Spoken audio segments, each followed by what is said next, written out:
On ne retrouve plus l'essence du métier qui était prendre soin. Je ne peux pas assurer toutes les demandes des patients.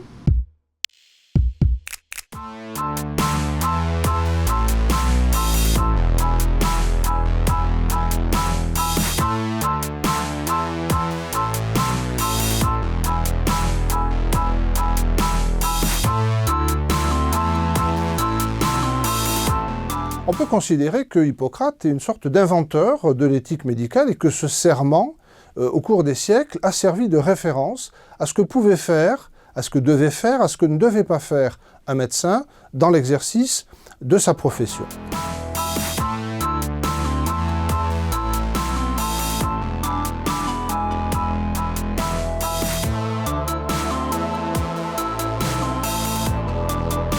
Si on compare à ce qui se pratiquait auparavant, on a affaire à une véritable révolution scientifique, voire intellectuelle. Hippocrate, sans doute l'un des premiers, a tenté d'avoir une approche qu'on pourrait qualifier de pragmatique. C'est le symbole de l'invention, on va dire, d'une médecine, peut-être pas moderne, mais une médecine qui s'est détachée de tous les aspects religieux, voire un peu mystiques, voire ésotériques.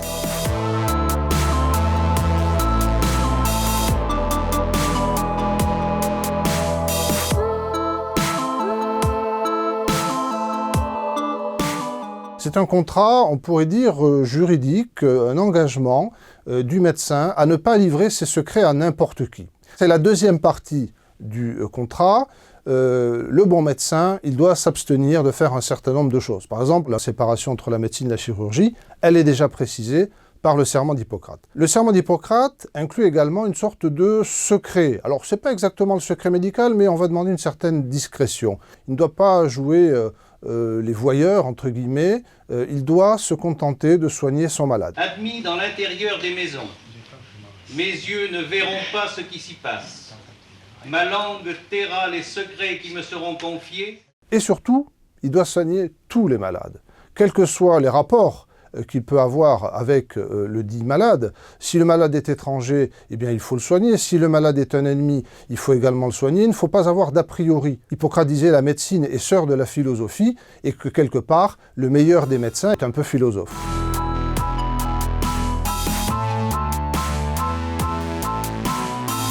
Au Moyen-Âge, bien entendu, les allusions aux divinités ont été supprimées. On prête serment plutôt en faveur de la corporation et sans citer de façon textuelle le serment d'Hippocrate. Il faut attendre le XIXe siècle.